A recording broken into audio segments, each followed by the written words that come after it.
Les causes générales de la décolonisation. Introduction. La décolonisation est l'un des événements les plus marquants du XXe siècle.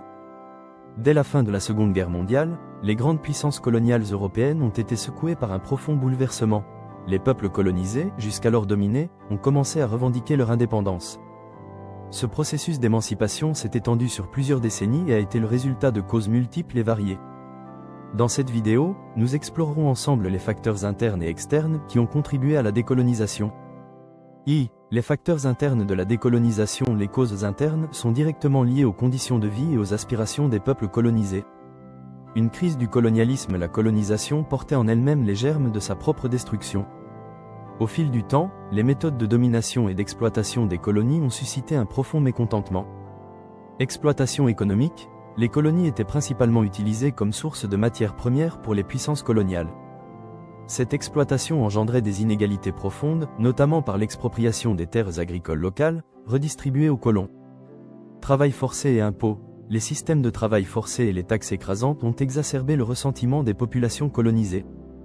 Injustice sociale. Les colons bénéficiaient de privilèges énormes, tandis que les populations locales étaient soumises à des lois discriminatoires, comme le Code de l'indigénat en Afrique française. Ces injustices ont conduit à une prise de conscience parmi les peuples colonisés. Leurs aspirations à l'égalité et à la liberté ont été renforcées par des idéaux issus de la Révolution française, liberté, égalité et fraternité. L'essor du nationalisme. Une nouvelle élite éduquée, souvent formée dans les universités occidentales, a émergé au sein des colonies. Ces élites ont pris conscience de la nécessité de lutter pour l'indépendance. Les syndicalistes et intellectuels, des figures comme Sékou Touré, Nehru, Ferhat Abbas, Houphouët-Boigny ou encore Gandhi ont joué un rôle crucial dans la mobilisation des masses.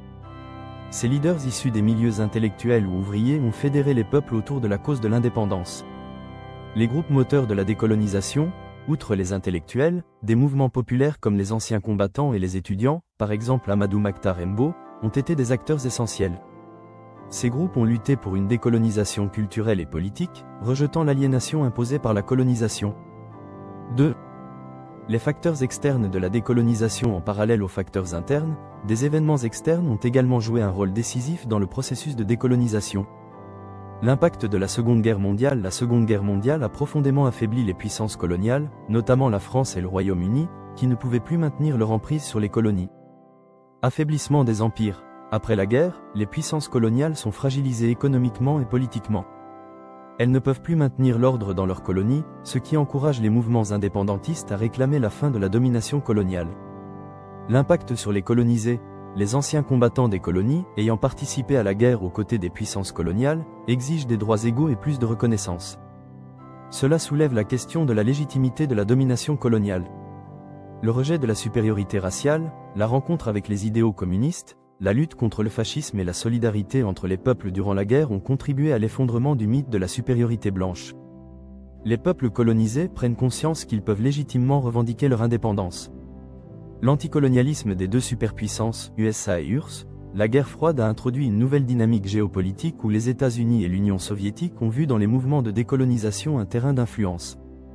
Les États-Unis, bien que les États-Unis aient soutenu certains mouvements de décolonisation, leur principal objectif était de retirer aux anciennes puissances coloniales le contrôle des marchés et des matières premières. Ils ont soutenu l'indépendance là où cela servait leurs intérêts stratégiques, notamment pour empêcher l'expansion du communisme. L'Union soviétique, l'URSS a appuyé les mouvements anticoloniaux de manière idéologique, se basant sur la pensée marxiste-léniniste qui considérait l'oppression coloniale comme incompatible avec la liberté des peuples. Des leaders comme Ho Chi Minh, Amilcar Cabral et Agostinho Neto ont trouvé un soutien dans la lutte pour l'indépendance. L'influence de l'ONU, l'Organisation des Nations Unies, ONU, a joué un rôle crucial dans le processus de décolonisation. Le Conseil de tutelle de l'ONU a établi des mécanismes pour superviser l'indépendance de certains territoires, comme la Syrie et le Liban en 1947, ou encore la Palestine avec la création de l'État d'Israël en 1948. Résolutions anticolonialistes. L'ONU a adopté des résolutions condamnant la colonisation, soutenant les indépendances et encourageant la fin des régimes coloniaux. Cela a permis aux peuples colonisés de légitimer leur lutte pour l'autodétermination. L'action du tiers-monde. Les pays du tiers-monde, réunis lors de conférences internationales, ont joué un rôle déterminant dans la lutte contre le colonialisme.